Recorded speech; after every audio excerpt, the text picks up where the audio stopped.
My name is Rachel Davidson. I'm a professor at the University of Delaware in Civil and Environmental Engineering and a member of the SimCenter team, particularly leading the socioeconomic impact and recovery group. And so this group is hosting the Community Roundtable today on post-disaster housing and household recovery. We're really happy to have you all here. I'm just going to have a couple of introductory slides just to make sure we know how this works, introduce our panelists, and then we'll get going.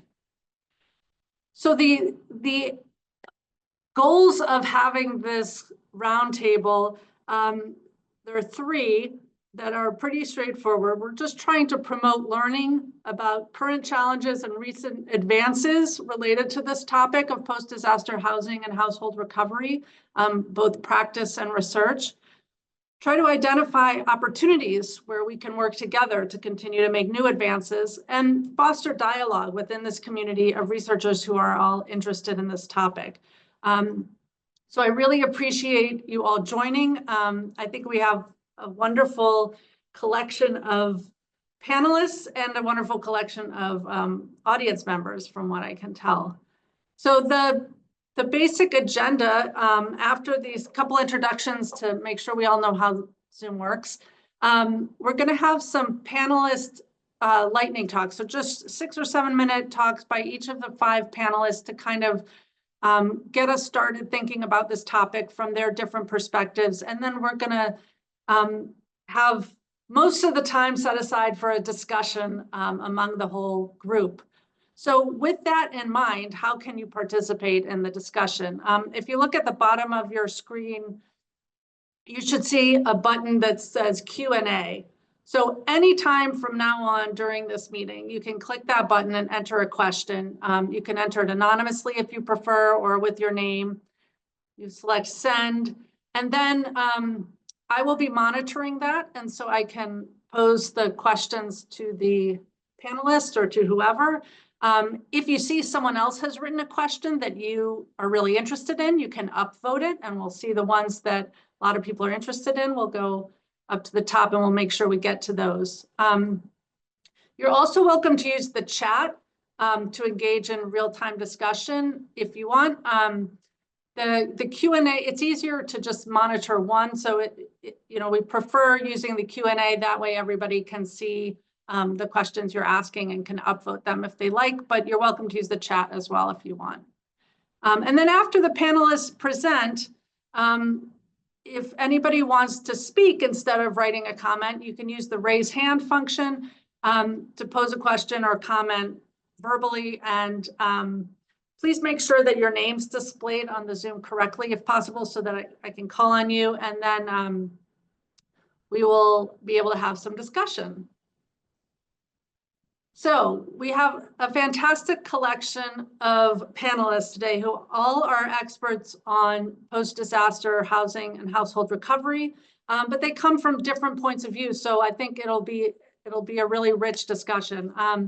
We have Demarcus Foster and Nicole Boothman-Shepard are both practitioners who work in this space. Andrew Rumbach is a planner, researcher at the Urban Institute, and Elaina, Sutley, and Nejat are civil engineering faculty who do research in this area as well, developing computational models of housing and household recovery. So before each of them speaks, I'll give a little bit more of an introduction. Unfortunately, Nicole is stuck on an airplane because of an extremely long delay that she's been experiencing. So we're hoping she'll be able to join us, but I'm going to move her to the end of the panelists just to give her a little bit more time.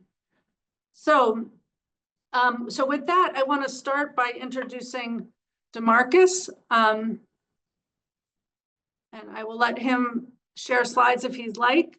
Demarcus is a program manager at the Civic Community Services, a community-based organization founded in 1989 in Houston, Texas. They work with vulnerable and disadvantaged populations to create life-altering impact.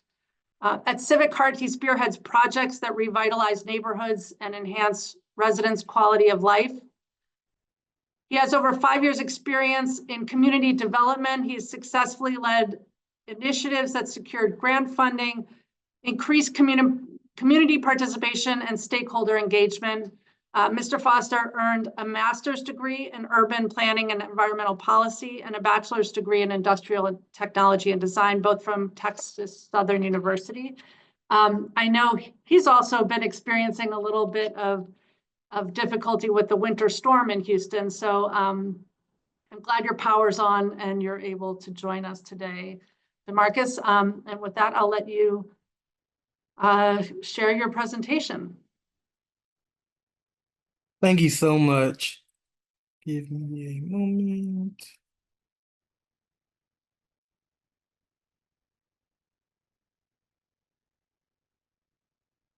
Okay, so my presentation is really just a small introduction of who we are as an organization the organization that I work for. And then we'll just move into, the disaster recovery and housing. Because I'm more so, I like to just speak from the experience, so it's not really too much of a presentation. So I do work for Civic Community Services, as it was mentioned, and over the past 6 years now, I just made 6 years, we have been working to pretty much provide resources, education, information, and anything needed to the residents. And one of our major milestones that we try to reach each year is to focus on recovery when it comes to natural disasters. So here at Civic, I really just want to point out our mission is to help people empower themselves. So we want to make sure that they know that they have the power to come out of any situation that can be presented as bad or impact them negatively.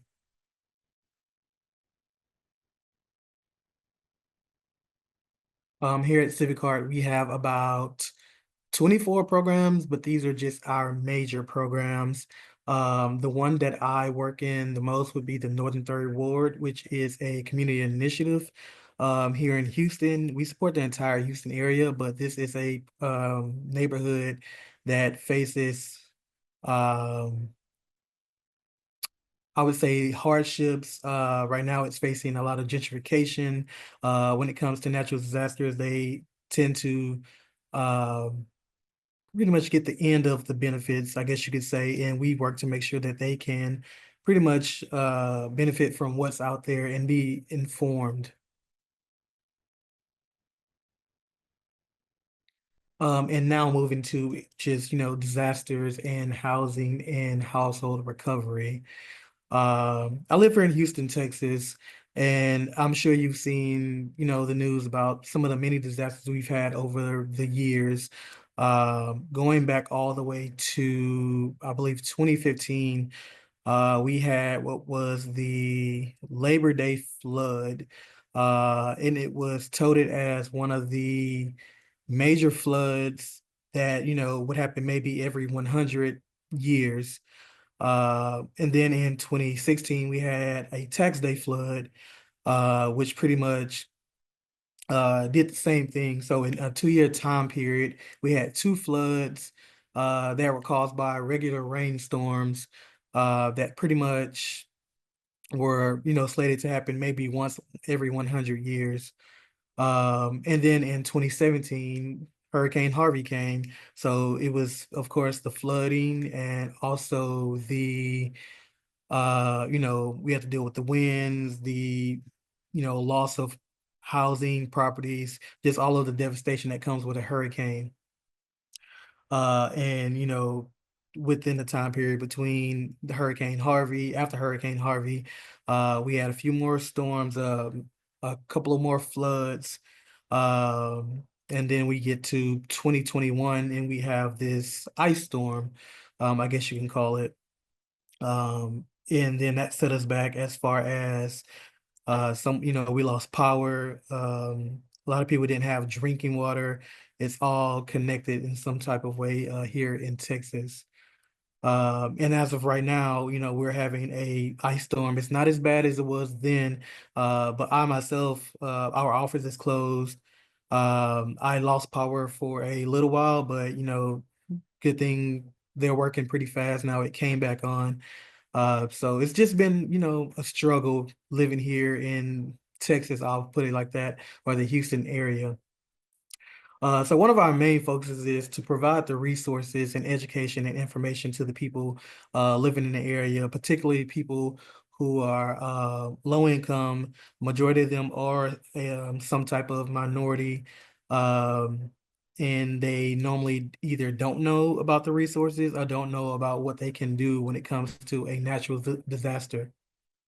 Um, Many of our participants are renters. So we have renters and we have owners. A lot of the renters don't know about the resources that they can receive. A lot of the owners don't know about things they can do to save their property. And it's something that we try to address by focusing on few milestones, a few topics, which is preparedness for everyone. We try to prepare ahead of time. Every year we have hurricane preparedness seminars. We partner with, local officials. We give out preparedness kits. We have different lists that everyone should try to have as far as to when it comes to being prepared for a natural disaster. We focus on fair disaster recovery, making sure that everyone just has that access, because that's one thing that people run into, not having access to what's needed. And we also focus on community-led recovery. We build trust in our communities, and people are actually looking for us to assist when it comes to, different things as far as receiving that support. Um, it gets to a point where people will hear about different things that are available, but not everyone has a kind heart. I'll put it like that. There have been different scams and things going around when people are in need, and people are very open to trying to accept some type of any type of support as far as when they think it's going to support them, but it may not be for their best interest. So community-led recovery is one of our biggest things that we follow through with as well. That means we partner with our different community partners, the local officials, and try to provide as many things as we can. Although we've had success in many of the things that we've come across, some of our challenges would be slow recovery aid, um, housing affordability, equity issues, cultural barriers, and climate change impacts. Slow recovery aid just includes a lot of the resources that are available. It may take time to get. They may not have access to um, continue to follow up with some of those resources. Housing affordability, we try and get those people who are renters into new units or new homes that may be available, but we have trouble finding some of those resources for individuals. Equity issues, many people of a higher income level um, seem to benefit more in different areas of the different locations of the city. They seem to get resources first. So it can be an equity issue and cultural barriers, whether it's a language barrier. Some people don't feel comfortable going for resources just because of their status as far as citizenship, and the climate change impacts. This is something that we are dealing with on the daily. As far as whether you believe in climate change or not, we are having more and more natural disasters that are occurring. Like right now, it's snowing in Houston.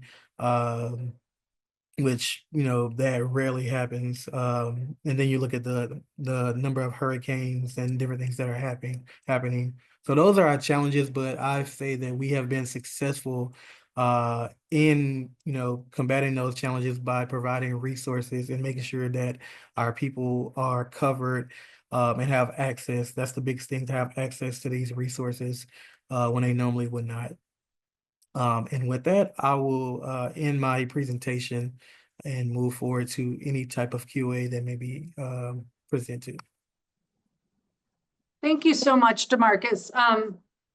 So I think we're going to go through all of the presentations and then we'll be able to have a conversation with everybody. I see one person did put a question in the Q&A already, so like the speakers can feel free to type answers as we go, or we'll address them at the end. But that gives us a great start. Demarcus, if you don't mind, stop sharing, and we're going to skip Nicole for now and go to the next speaker. Andrew Rumbach is a senior fellow at the Urban Institute, where he co-leads the Climate and Communities Practice Area in the Housing and Communities Division. Dr. Rumbach is a mixed methods researcher who studies household and community risks to natural hazards and climate change. He's especially interested in how federal, state, and local government plans and policies shape hazard mitigation, climate adaptation, and community disaster recovery. He studied numerous federal and state declared disaster events and has written about affordable housing and disaster vulnerability, land use policy and environmental risk, the vulnerability of cultural and historic resources to disasters and climate extremes, and rural governance of disasters. He earned a BA in political science from Reed College and a PhD in city and regional planning from Cornell University. So Andy, you're up. Hello all. Thanks for the invitation to be here. And thanks for that introduction, Rachel. So I do not have slides. It was hard to make what I'm talking about interesting on a slide, so I figured I would just talk a little bit. So as we were coordinating this panel, a little bit about Urban Institute. If you've never heard of Urban, we are a nonprofit, nonpartisan think tank in Washington, D.C. We're fairly large. We have about 550 employees. We about several $100 million a year of research in all kinds of different policy areas, including in the Housing and Communities Division where I'm located. I was brought in to help start a climate program. And so really focusing on a lot of our team, there's about 12 of us on our team. We do a lot of research and technical assistance related to hazards, disasters, climate change planning. And today I'm not going to talk about any of those specific projects. I thought I would help weigh in a little bit on, part of the reason I went to Urban. I used to be a professor at Texas A&M. The reason I went to Urban is it's one of those organizations that really serves as a conduit between research and policymakers. A big part of our job and our day-to-day lives is keeping in touch with federal, state, local policymakers and thinking about how our research can directly impact the policymaking process. So I was running a few minutes late from here, coming from a congressional briefing on thinking about leadership transitions and how we want to focus some of our research messages to the incoming leadership in the Senate. So the group thought it might be helpful if I just did a really quick run through the federal policy landscape for housing and housing recovery.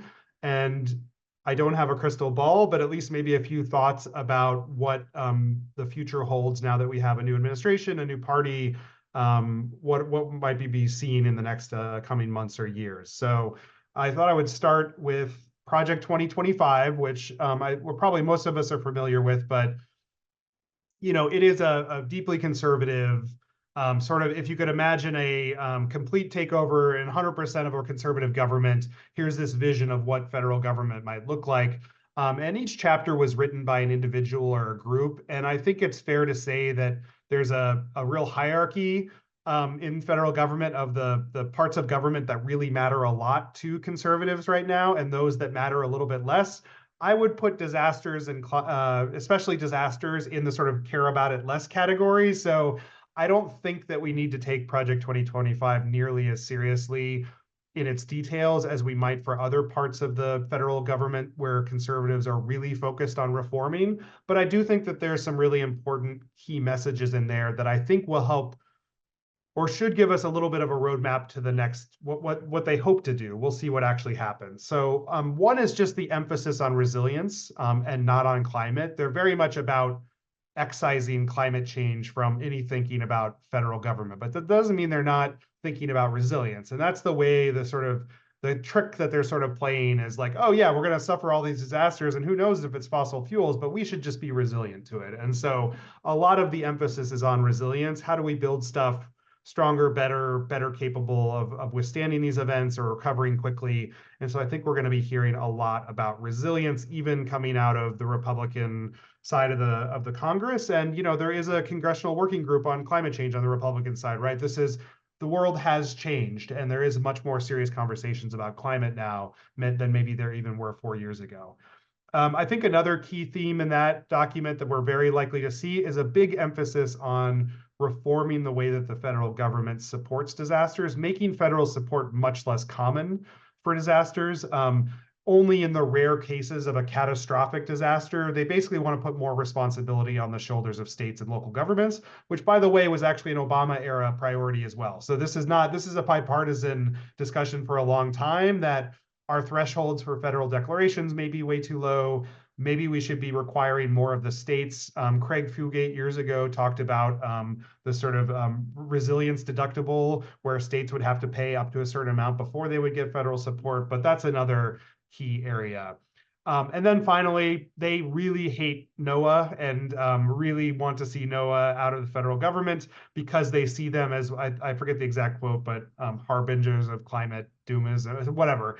I would imagine that we're going to see some strategic and maybe somewhat surgical cuts to parts of the federal government that we all rely on, and one of those might be NOAA, and especially how they deal with issues like coastal resilience.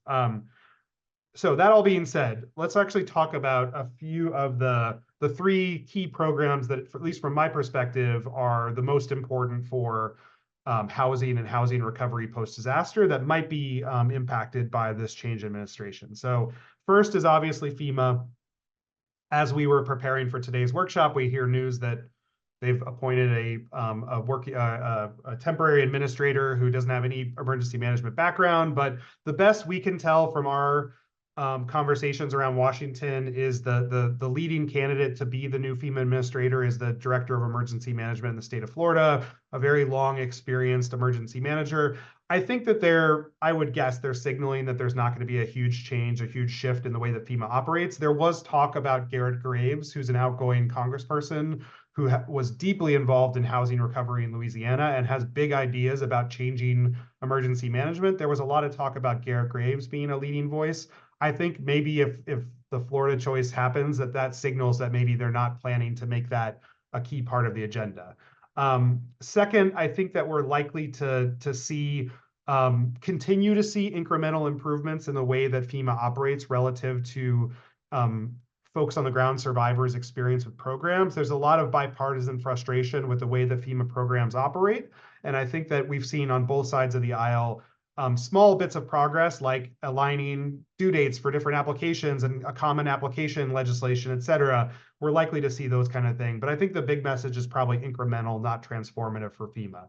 For us researchers, I think we will definitely be keeping an eye on whether or not they do away with their newly established research office. They've been a big focus on sort of improving resilience research. It'll be interesting to see what happens there. And then lastly, equity is going to be jettisoned outside of the solar system for the next 4 years. And so it'll be interesting to see how a lot of the progress that was made under Creswell, whether or not some of those things become institutionalized under other names or whether they actually try to roll them back. So we'll see.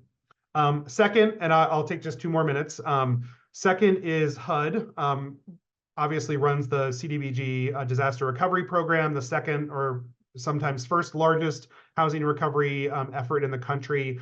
I think what we saw with Congress passing the supplemental just a few weeks ago is that we're unlikely to see big changes. They're going to be spending the next 4 years spending the money that they just appropriated for DR. And so I don't think we're going to see big changes in the way that DR is done.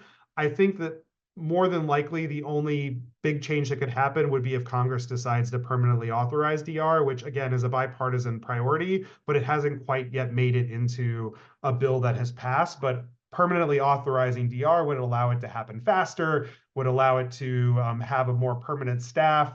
There's lots of reasons for it. There's lots of support. It's a little unclear why it still hasn't made it through, but it continues to be a top priority for a lot of people in Congress.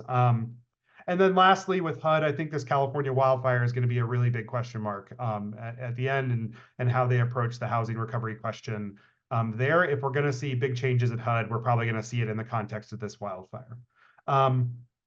And then third, and very briefly, the Small Business Administration. That's the third largest housing recovery program. They offer very low interest loans to households to recover, and they're on very favorable terms. It's a huge driver of spending on recovery housing, especially for people who are underinsured.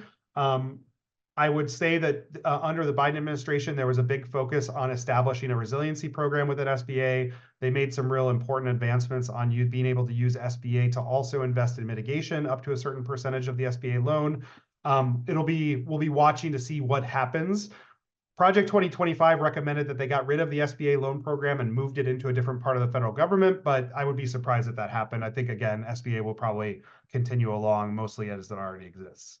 And then the last point I would make is just about Congress. What might we be seeing out of Congress?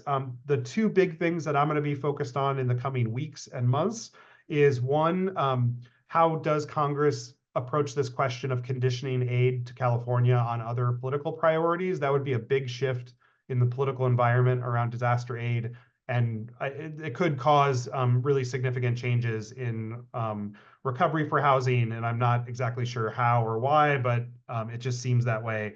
And then second, and I think really important for anyone who does place-based work, under the first Trump administration, there were this idea called opportunity zones, which is this idea of kind of creating tax benefits for investment, private investment in certain marginalized areas.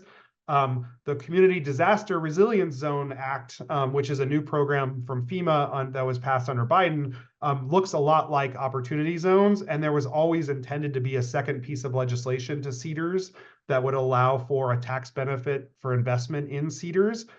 That is a fairly fitting of the conservative ideology around not government leading, but private sector. I would not be at all surprised if they push forward that piece of legislation, and we might see I guess I would say if all of us who study these issues will learn a lot from our community economic development colleagues who've been studying the opportunity zones for years now, and all of the benefits and, shall I say, equity concerns over driving in a bunch of private investment into neighborhoods that are rapidly gentrifying. So those are the big things I'm focusing on, and I'm not even going to talk about insurance because I don't know enough about it, but the insurance crisis is real, and that's a whole other thing, but I don't feel smart enough to even talk about it. Thank you so much, Andy. So we went from one end of the spectrum, I think, to the other, like talking about working with individuals experiencing recovery, and then Andy provided a good overview of sort of the upper level, like big picture from the policy point of view. So next we will go to our two modelers. Elaina, would you like to share next? Dr. Elaina Sutley is an Associate Dean for Impact and Belonging and an Associate Professor of Structural Engineering at the University of Kansas. Dr. Sutley leads an interdisciplinary research program that uses experimental, computational, and field-based methods to advance equitable community disaster resilience and long-term recovery.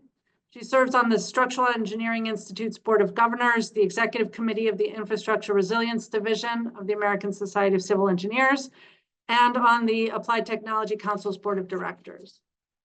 Elaina. Thanks. Can y'all see my screen?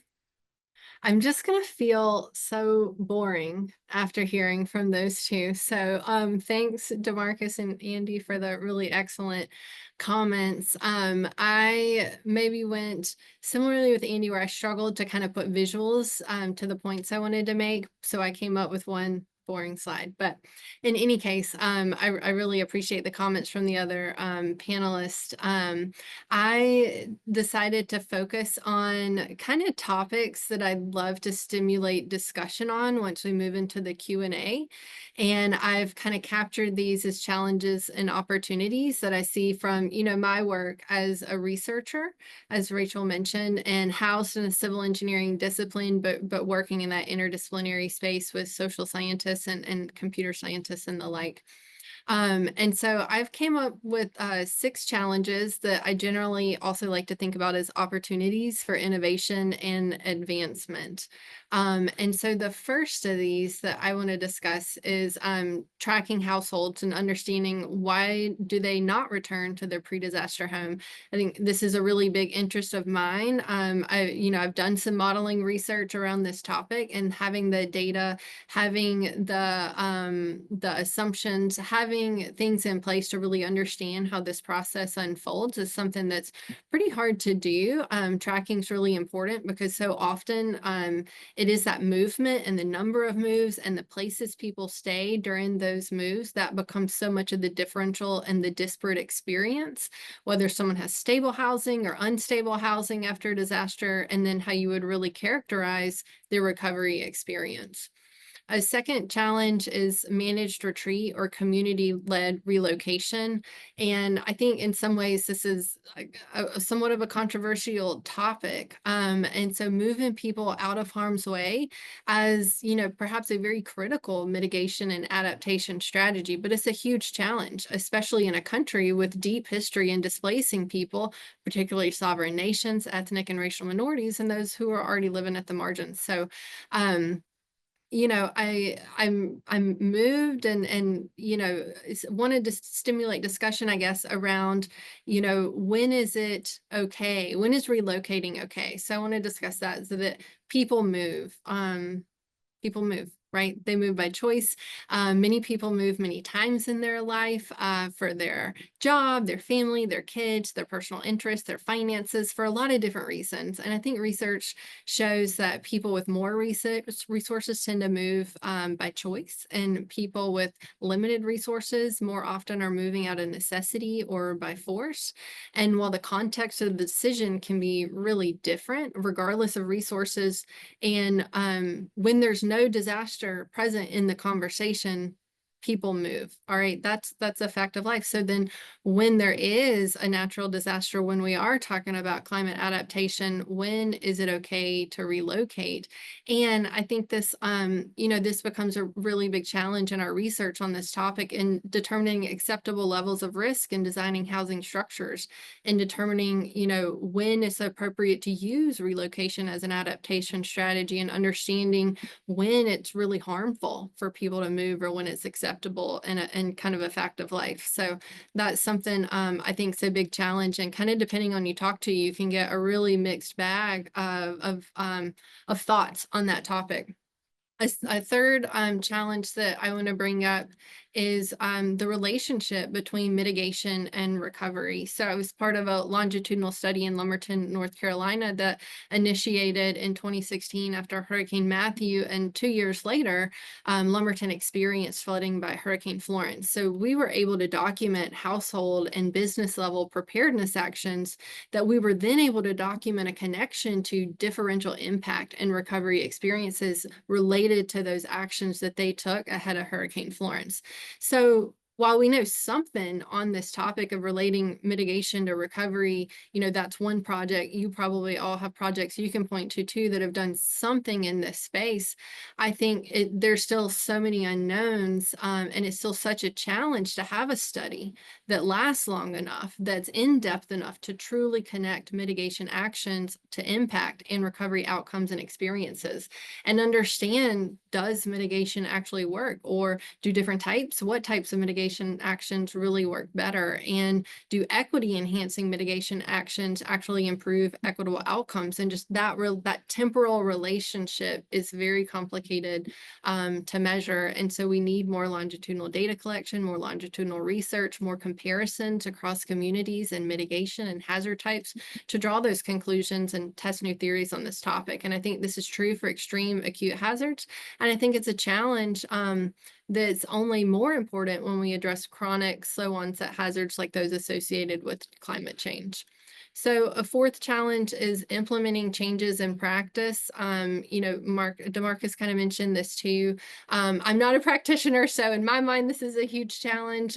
So we know a lot about how to design housing better, as an example, to prevent dislocation or reduce the extent of housing recovery, but we can't get this implemented into building codes and practice. It's even difficult at times to convince decision makers that housing is even important, as it's not engineered, it's not critical critical infrastructure.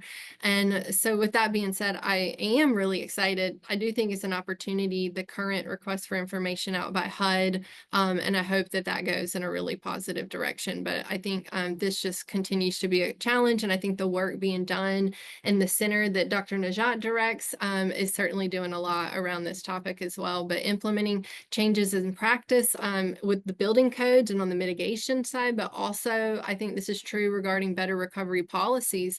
Kind of again what Demarcus said, like getting resources to those who need it quicker, like renters, and where cultural barriers exist. So a fifth one, Andy, same. I don't know enough about this, but I had to mention in my list of challenges, and that is that withdrawal of insurance from various markets.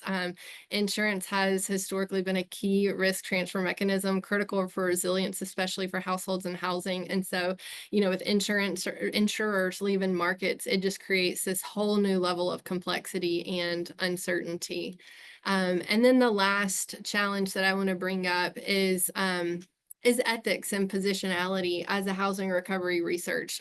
This is just a tremendous challenge. As an academic, I'm going to sit here and I'm going to talk about my research and about the projects I have and the projects I think should get funded for millions of dollars. And, meanwhile, more than 150,000 people have been displaced from the wildfires in LA, right? And that's surely to exacerbate homelessness. That's surely to exacerbate the affordable housing crisis. And I think this ethics piece and positionality that we're able to approach these really sensitive topics. We're talking about people's livelihood, their home, their families, right? It's a huge challenge. It is for me, and I know it is for many of my colleagues. And so I want to kind of quickly turn this to another prompt we had in the organizing of this and addressing many of these challenges. I do think it is important to tie housing and households together, as well as to understand the interconnectedness to other sectors for a holistic approach when we approach these in research.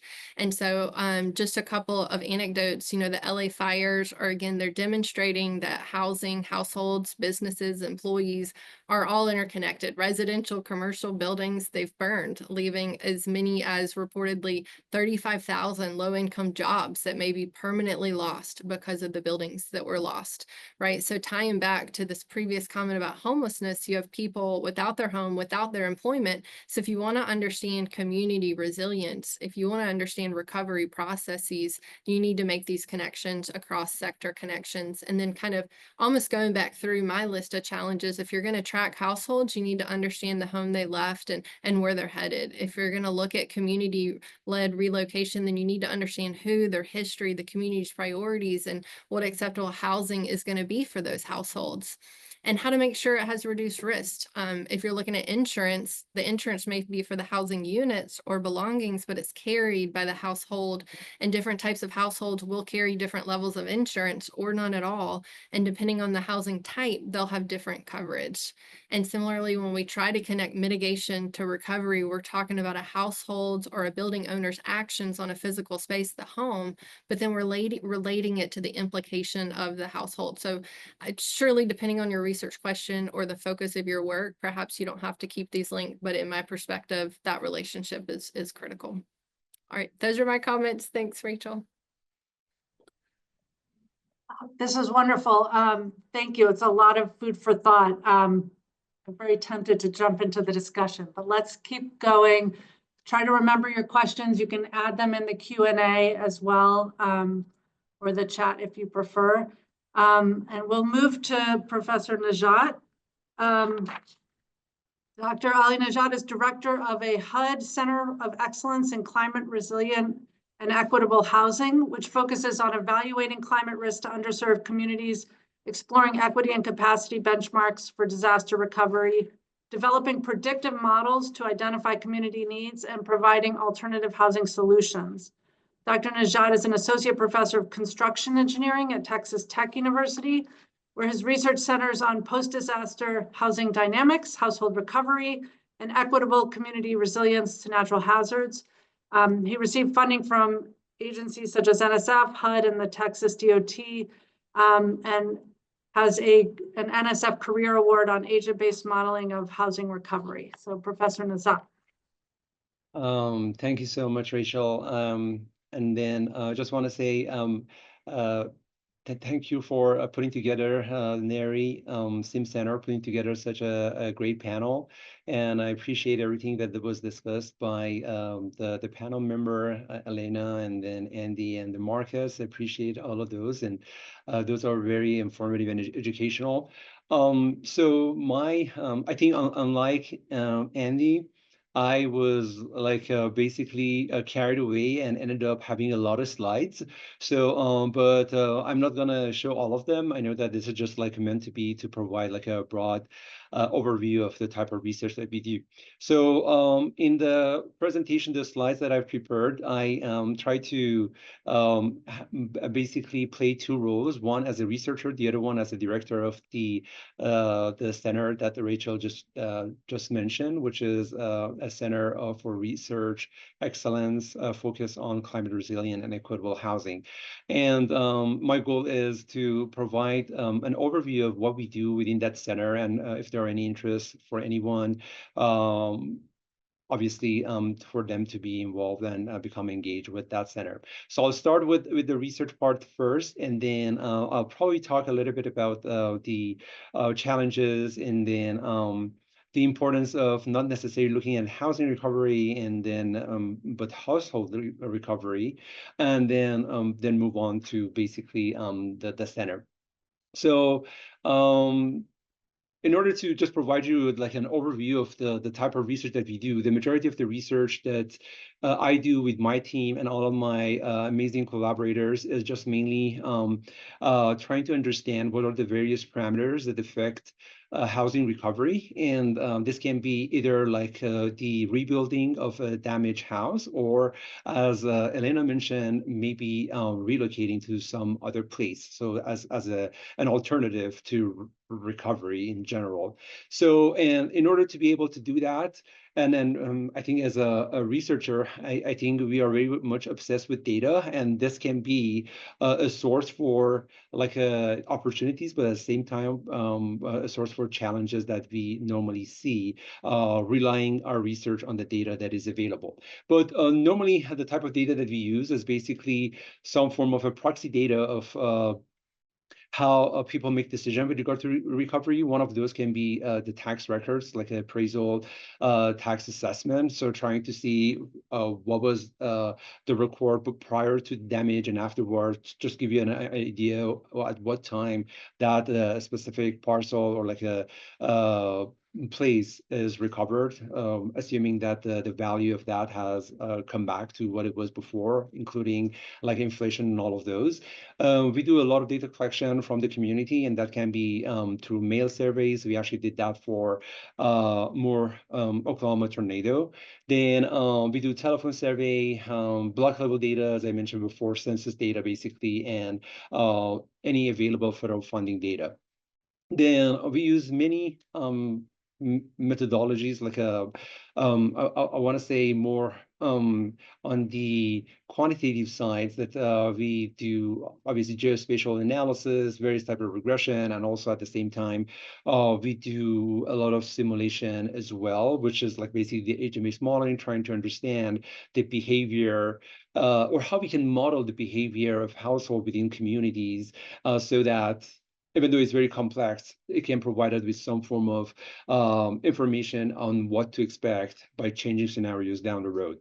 And then finally, throughout all these research that we have done, there were like many parameters that ended up being like driving the overall decision for recovery. So demographics, then we have socioeconomic status, external factors such as the type of funding that was provided, including insurance.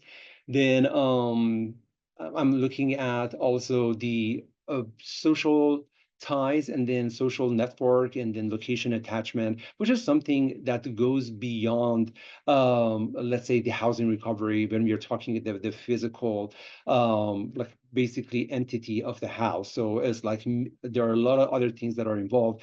And I actually had a firsthand experience doing a survey in 2012 after Hurricane Sandy. We were talking to people who were affected, and we had a house that was like 100% demolished, and then they wanted to just build it back just for the sake of being with the environment that they used to be their neighborhood for the past 20 years. So these are the things that can hardly come into quantitative way of predicting things.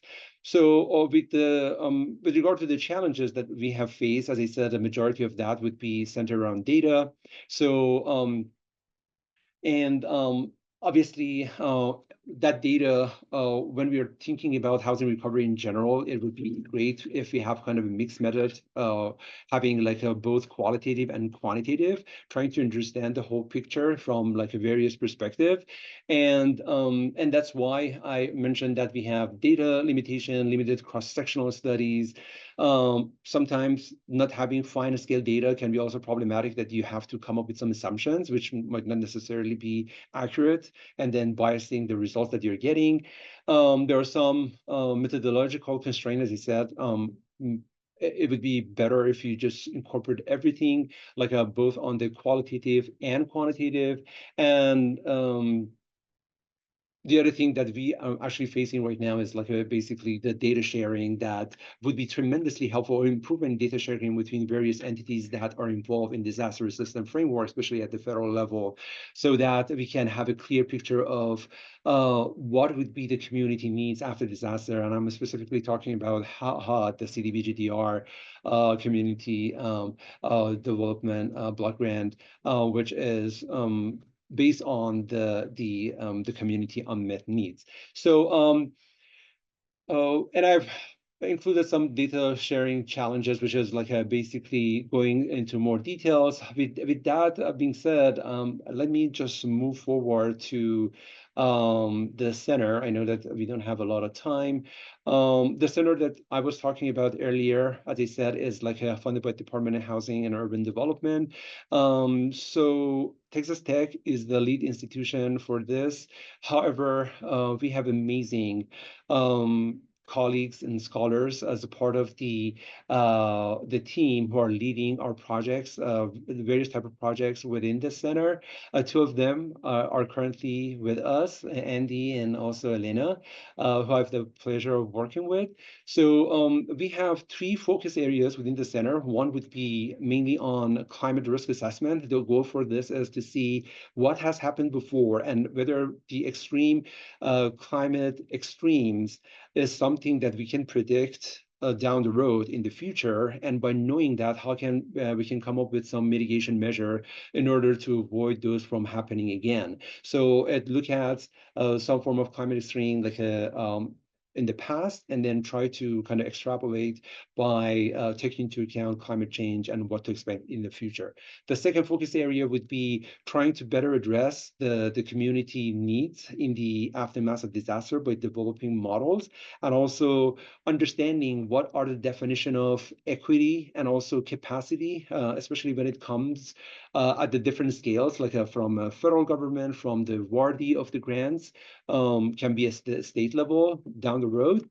And then lastly, it would be like to come up with some resilient plans and policies, which would be to some extent coming up with some alternative housing. And this is like the track under which we have like many of us working. One is specifically manufactured housing that Dr. Sutley, Elaina, is actually leading that. And this is like a breakdown of all of those projects in case is something that is interesting to any of you. I just want to basically end my conversation by saying that one of the major projects, talking about the research, I want to say, if not the best project that I work on, but one of the best projects that I work on that I'm very proud of, is something that I had limited engagement in it because it was like qualitative, and it was like basically a theatrical play emphasizing the need for have a convergence approach when it comes to disaster recovery research. So that was like a theoretical play that we are fortunate to actually have that in, I think it was 2019 Natural Hazard workshop, and the idea was that, okay, we understand all the numbers, but in order for this to be impactful, everybody needs to it has to make sense for people with various backgrounds. And just want to mention this as well, so that then maybe we can discuss it later. Thank you so much for the time, and thanks all of you for your interest in participating in today's roundtable. Thanks. Thank you so much, Ali. So we have one other speaker planned, Nicole Boothman-Shepard, who's the Vice President of Resilience and Recovery at AECOM. I know she was very excited about doing this, but unfortunately has been stuck on an airplane all day. So if she shows up while we're having a conversation, we'll let her jump in and share her thoughts on her presentation. But in the meantime, I think we should go ahead and have our discussion. So I've seen a few questions in the Q&A, so we can start there. Let's see. So there was a question, for example, about Elaina mentioned tracking households, and there was a question about how can we track post-disaster household movement. And so maybe the speakers or anyone who's interested can comment on, like, how important is that? Why is that important? How is it difficult? Does anyone have ideas about how we can do that?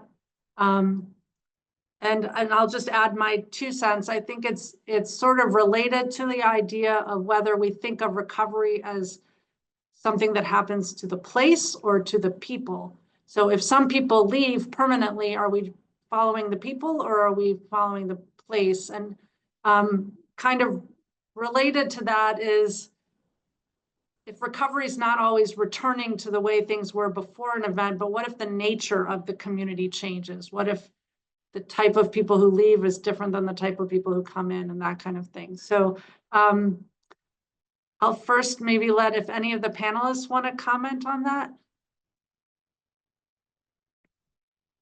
Sure, I can reiterate a little bit from what I put into the A part of the Q&A, and I'll share, like, in the longitudinal study in Lumberton, North Carolina, we were really intentional about the way that research was designed, that we were studying community resilience and recovery, and defined community as this geopolitical boundary as the city of Lumberton. And so within that, when we drew our sampling, we did it at the housing unit level. And so they're kind of, very much in line with your comments, Rachel, is that we were tracking housing units and the progression of housing units, and that was more of a housing recovery study than a household recovery study. But when we were doing that, it's when we really realized, while that was important, there were so many questions that led us to about the households. And we would see so many abandoned units, then years later, as we continue the study, we start to see some of those units being reoccupied. We start to see some of the HUD funding, the Rebuild North Carolina funding coming in 5-6 years later, and talk to these households. And so they had moved off to a different city, living with relatives for all of this time, and finally able to come back once their rebuilding funding came in, and they came back to Lumberton. That's the story we got with a handful, but not the dozens of vacant housing units that we recorded. We did Sarah Hamadeh led a specific part of the study on public housing, and that's where we saw some of the biggest disparities in how people were relocated, like when they needed to leave public housing after, when that flooding was coming in, and the complete lack of ability to say whether they get to come out. So there was literally a bus that showed up they were, you know, instructed to get on the bus, and the bus left. And so, you know, but so where did they go? And did they ever come back to Lumberton? And so just to say, those were really some burning questions that came up for us in this study of resilience, and made us wonder about, you know, different scopes and different sampling structures, and this ability to track households, and made us realize that by tracking the housing units, we were answering the research questions we originally set out to answer, but it also made us realize that we were in some ways biasing, that we were able to learn more about people who were in a position to return.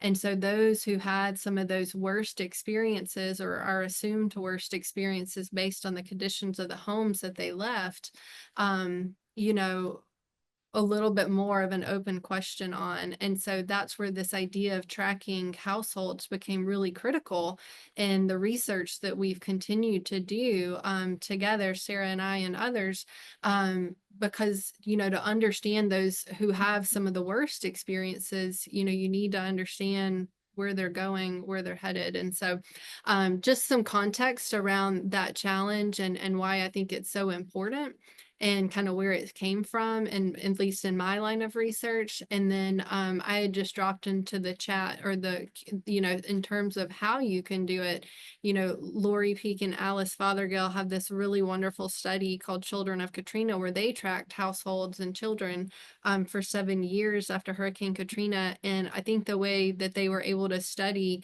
and interact and document this so well for the 7 that they followed for 7 years was through building this really strong relationship of trust, and as much as they could, understanding and the importance of the work that they were doing, but also going above and beyond to compensate, and doing things in person. And just to say, but, you know, it was really incredible research. I know Andy had just dropped something in there too about some of the work they're doing after the Colorado wildfire. So hopefully he'll speak about that. And then, you know, there's other data sources, I think, that have become online, say, since Hurricane Katrina, and even more available since the Lumberton study started in 2016. The, you know, USPS data, cell phone data, I think can open up some opportunities there. But of course, you'll run into some different biases in your data sets as well. Thank you. I want to remind everybody should be able to unmute now. So if you want to chime into the discussion, please don't be shy. You're welcome to click the raise hand button, and then I'll be able to see you, and I can call on you. So everybody's welcome to participate. I might ask, Demarcus, you mentioned one of the challenges being slow recovery aid. And I think this issue of timing comes up a lot with recovery. I wonder if you or any of the panelists or any of the participants can comment on that. Like how fast would the aid have to show up in order for it to be helpful, and how fast does it show up? Or is it certain types of aid? Is it insurance payouts as well, or just like public sector aid? I don't know. Can you say anything more about, like, are we talking about, and do you have any ideas about how to make it faster, or does anybody? Maybe Demarcus, I can put you on the spot to give a try to address that. Sure. Can you hear me? Yeah. I would say there are different types of aid. I think some of the easiest would be just some of the small resources, like maybe food and clothing. Those are the easiest, I would say. However, when it comes to I would say maybe government aid or some type of financial assistance, things like that, that normally takes time. Of course, you have to go through a process of either, you know, filling out some type of form, that will also require you to make sure that you have, you know, internet access, whether it's, you know, aid from, you know, maybe a nonprofit organization or things like that. Each one of those offers, they have, you know, a requirement of requirement of steps that need to be met. And sometimes it takes a long time, and it can be discouraging for individuals, families, who just want to have help as far as receiving that aid. So those are some of the things that we normally see. But we try to, walk them through the process as much as possible to make it as easy as possible for them. Some of that also just, falls in line with making sure that they know what the options are prior to an actual disaster, so they can have things, ready, whether it's, certain personal documents that may be needed. We want to make sure those are protected. So if you have to provide that, you can, present it at a quick instance as far as to receiving what you may need. Does anyone else want to, thank you. Does anyone else want to comment on, maybe from the policy perspective? Like, I know for insurance, for example, there's always discussions about parametric insurance as a way to kind of make it, prioritize the speed of payments, potentially at the expense of some accuracy of what's needed. But I don't know, any other thoughts on that? The timing? Right. Go ahead. I'm sorry, just want to mention one thing, and this is based on our interaction with the amazing folks at the Department of Housing. So one thing that we have noticed is mainly when we are talking about the CDBG-DR, the disaster recovery funds, because this is mainly targeted for the community unmet needs, that's very much reliant on the assessment of what was provided by, let's say, other federal agencies, and we're talking about FEMA individual assistance and then SBA.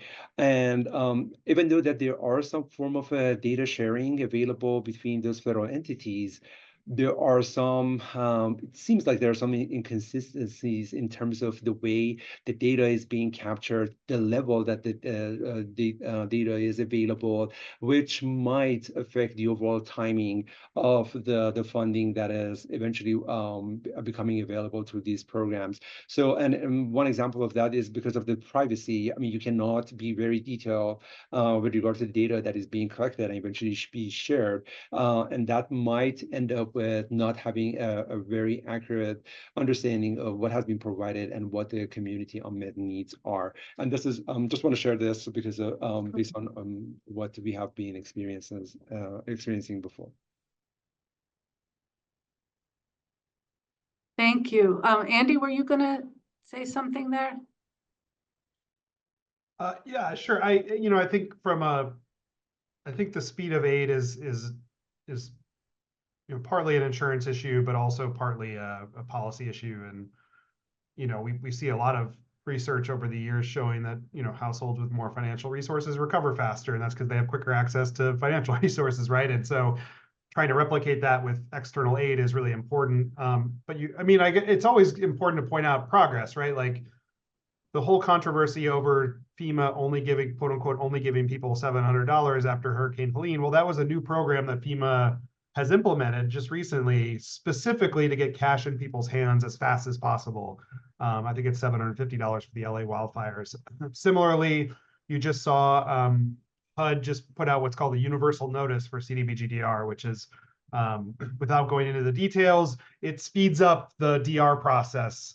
Urban posted kind of the big evaluation a couple of years ago. I was not involved, but Urban published a big evaluation of DR and the speed of DR, and sort of tracked over multiple DRs how long it took for aid to reach individual households. And the timelines have been getting shorter, they have been getting better, but ultimately, again, it's too slow for matching the needs that people have on the ground. And so really, I think we're looking at the need for significant policy reform. And from a researcher's perspective, there are the National Low Income Housing Coalition, for example, is probably the most important, I want to say important, but the advocacy group that does the most work on disaster recovery aid and the speed at which it's delivered, and advocating on behalf of aid reaching low-income households faster.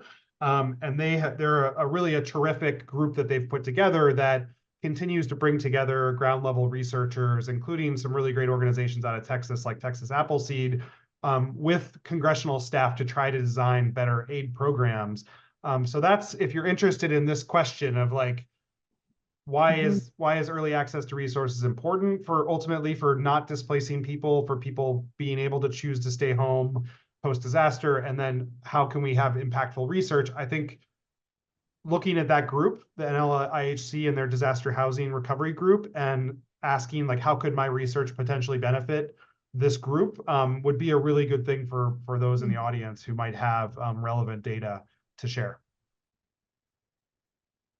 That's great. Thank you so much.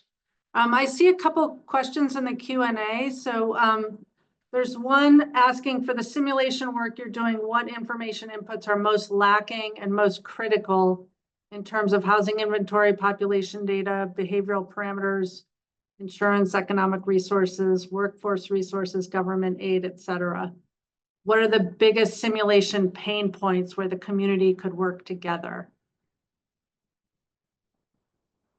I guess that's sort of for Ali and Elaina, but maybe anybody. And again, everybody is welcome to chime in. I know all of you participating have expertise in this as well. So.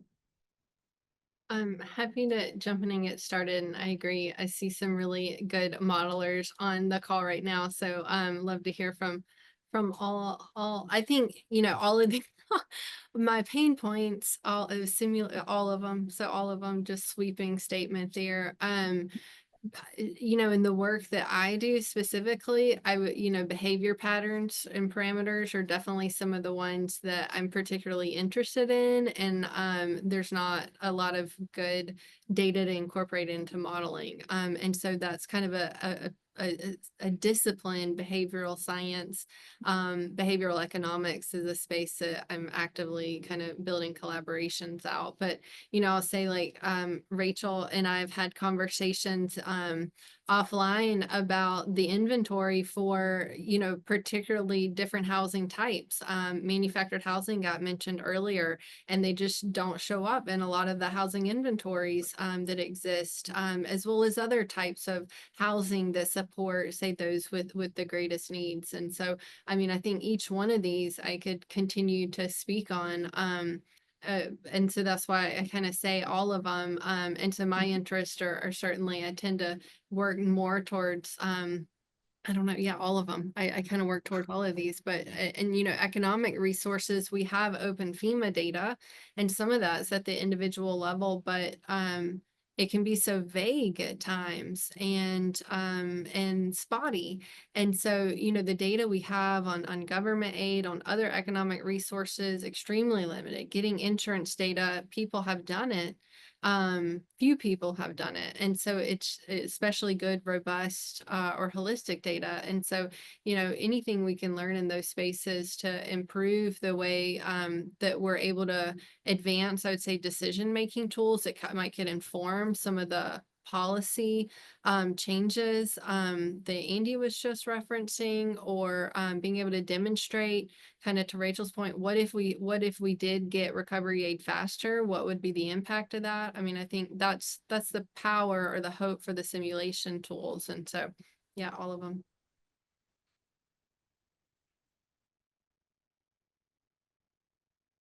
Thank you. Any other comments on that?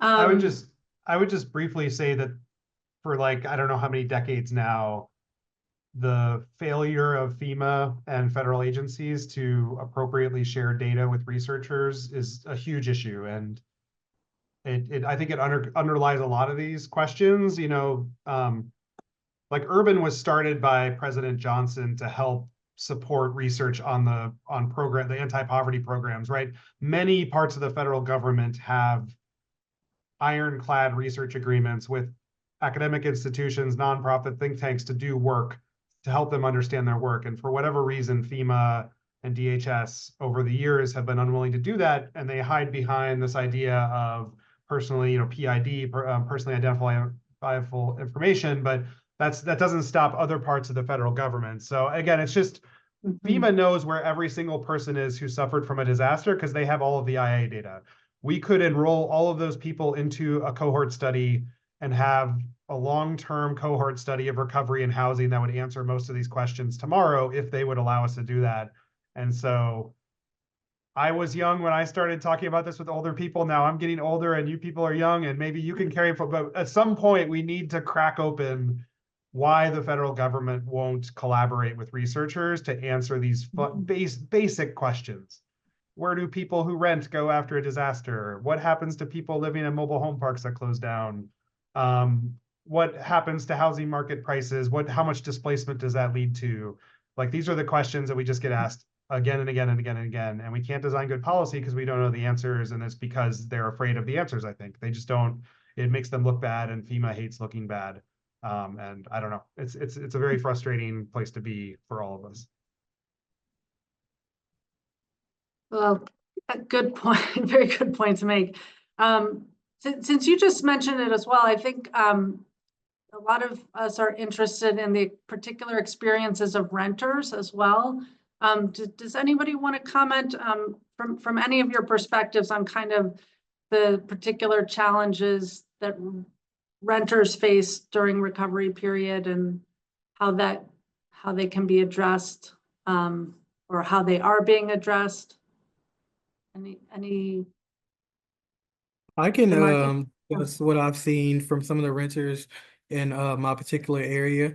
You know, as you know, when it comes to a housing unit being damaged, we've seen in the past where landlords will say if it's a flood and there's mold or anything like that that comes up, landlords will literally go in and kind of paint over that mold to the point where, you know, a family is living there and they can, you know, get sick. And many renters think they don't have any options as far as receiving resources because they don't own that particular property. But we found that they actually do. So we try to reach them, match them with the best resources as possible. But that's pretty much, you know, the standpoint that what we normally see as far as renters, not understanding what they can do or having to actually fight for different rights that they should have. We also see when renters lose those homes, a lot of them have a hard time getting into new units for housing. As far as, you know, being eligible or having a proper source of income, because the housing market is very expensive right now. They may also have to be displaced, and that comes with so many other things as far as, you know, what they can do and, you know, what they may have to deal with. Thank you. So you actually raised another question that's been on my mind, and that is, like, we're currently in an affordable housing crisis, even if we don't think about disasters. So I'm wondering if anyone can comment on the relationship between this post-disaster housing recovery and household recovery topic and the affordable housing crisis. And does this mean they're competing goals, and or is there an opportunity to try to address both of them at the same time, or does it just complicate the solutions? You know, we've heard we've heard stories about, like, you know, a landlord might want to strengthen a home or repair a home, but doing so would require them to raise the rent, and then it exacerbates the affordable housing issue, just as an example. I don't know, does anyone have thoughts about kind of, I mean, maybe it's also an opportunity in a sense because there's a lot of attention being paid to these issues now. So any thoughts on that thorny topic? I just wanna, this is like an anecdotal experience that we had when we were like interviewing people. This was Staten Island, Hurricane Sandy. We had a chance to talk with a few renters, and then they were saying that the landlord, obviously this is just like a very anecdotal, the landlord was letting them to just don't pay rent as long as they help with the recovery of those units. So obviously this was not a concern, the mold was not a concern, it was just like a structural side of things that has like a little bit to like a moderate extent of damage. So they were just telling them that if you help me with the repairs or whatever is happening, then you don't need to pay any rent. So that was like a kind of an incentives that they were using at the time in order to make sure that the recovery happens faster by looking at it as a win-win situation. So.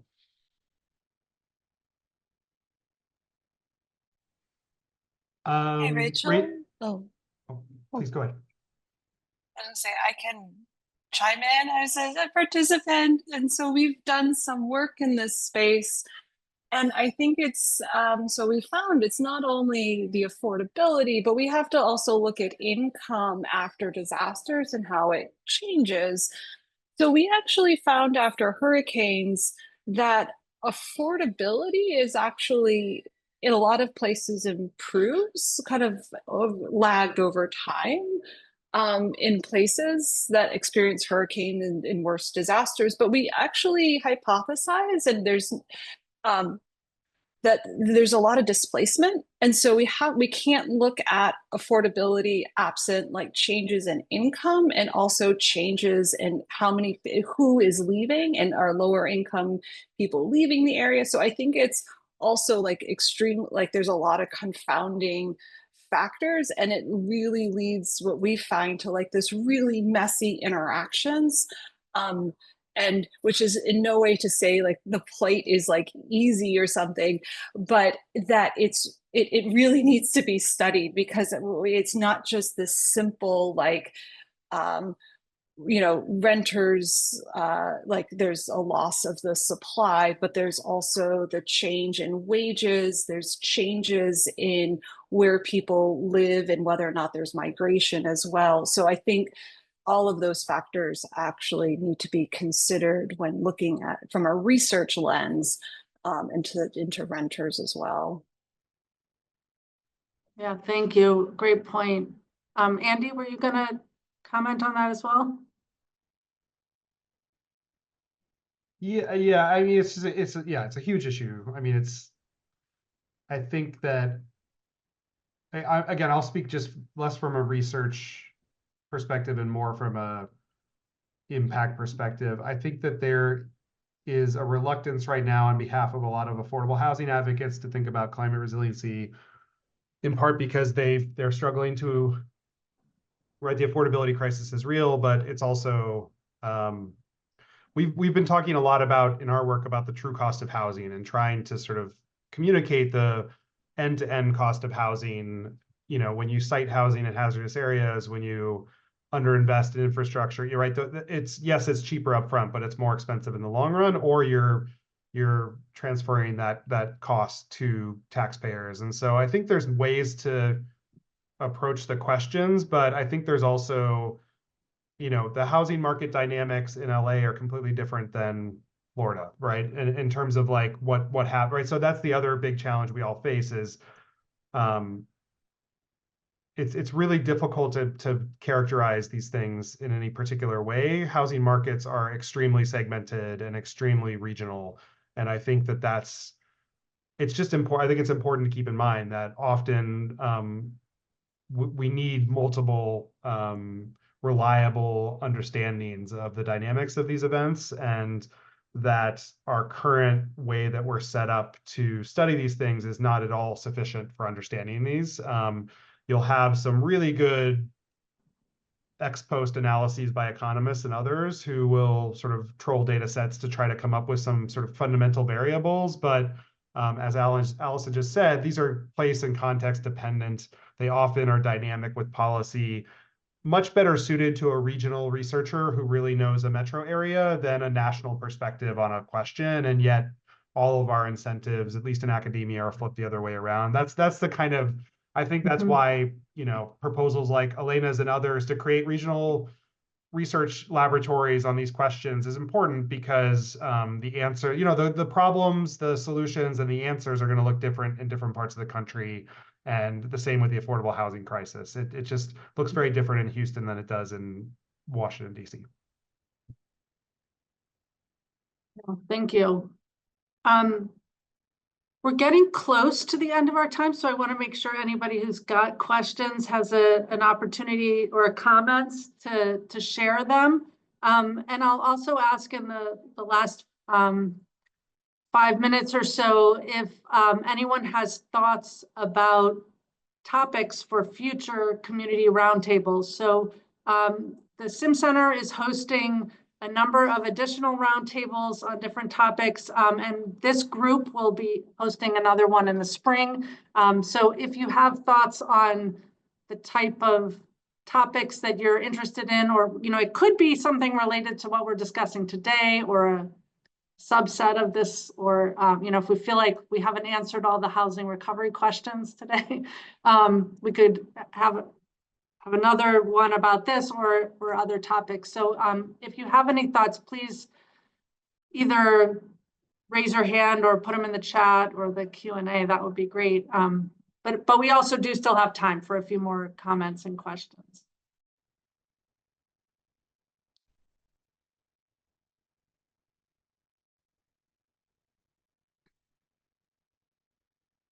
Well, Rachel, then I will suggest a roundtable I would be really interested in attending is one that had a lot of behavioral scientists and behavioral economists, right? That's, what are some of the behavioral processes, during and after disasters that are important to capture, kind of from a SimCenter, I assume SimCenter perspective, right? Of what might be needed in decision support tools or understanding, disaster processes and communities for informing policies. And so, there are really good, robust evacuation studies. Like that's one that comes to mind. But yeah, what are other ones? Okay, thank you. Yeah. Other thoughts or questions or comments for our panelists?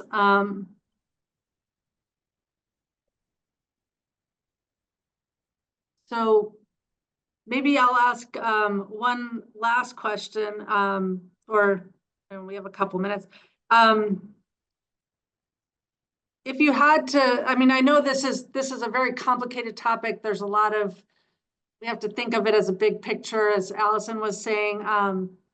But what are some of the most pressing recovery related decisions that are made, and who makes them, like that really help determine how a recovery is going to unfold in a community? Or are there some key drivers that we know about or we hypothesize might be sort of really critical places to start? What I want to include, going back to the comment that Elaina mentioned earlier, I think it is really important to hear about those like a behavioral decision that is being made, because what we have seen in our research and also in like some form of data collection that we were doing, talking to people, and also like mail surveys that we had done before in the aftermath of various types of disaster, the social capital, like so it seems like that the decision to, let's say, staying in the place and rebuild or versus relocating to somewhere else is not necessarily driven by the amount of damage that has been done to the building, but is also driven by a lot of a confluence of various parameters, including what we refer to as social capital, the location attachment, and location bonding. So we have had situation when we were like talking to people, as I said, they were just saying that the house, they had not received anything from anyone. This was a couple of months after disaster. They were still waiting for any form of assistance to be available to them, but they were just saying that their decision, or if they're getting funding or not, is not going to affect the decision of them to just be in that place again and recover. And we had the exact opposite issue. So I remember we were talking to a person whose like a house was intact, but they wanted to just leave the place because of like a traumatic experience that they had going to like Hurricane Sandy back in the day. So trying to look at it in like a more holistic way, and how this can be like basically addressed in a way that we come up with this type of recovery models, I think would provide a more realistic picture of what we need to focus on for making those kind of decisions in general. Okay, yeah, thank you. Well, maybe one last question I will pose if there aren't any others is we do have some practitioners here and people working with practitioners and researchers. So it seems like a great opportunity to think about the practice side of you. What kind of questions would you love researchers to help answer? And from the researcher side of point of view, like what kind of input from practitioners would be helpful, or yeah, I mean, what opportunities are there for us to and what could we gain like by reaching across that boundary? Any thoughts on that topic? We're always trying to do that. It's difficult though, right? Okay, maybe that's a hard one. Let me just, I think we're at the 3:30, so I do, we'll leave that one to ponder when you're finished. I want to just say this will conclude the recorded part of today's community roundtable. I'm happy to stay on the call for just a little longer if anyone has additional comments or anything. Please do look at the SimCenter website and consider joining some of the other community roundtables. And if you have ideas about topics that you would like to see discussed, please feel free to email me or anyone at SimCenter, and we can set that up. This is meant to serve our community, to help us just facilitate conversations with each other. That's really the main goal. And then finally, I want to thank our speakers very much for taking their time, for sharing their expertise, their honest and open discussions. Was really interesting and has provided a lot of food for thought. So with that, I'll thank you all for attending, and I look forward to seeing you soon, either at another roundtable or maybe at the SimCenter Symposium in February. Great, thank you so much.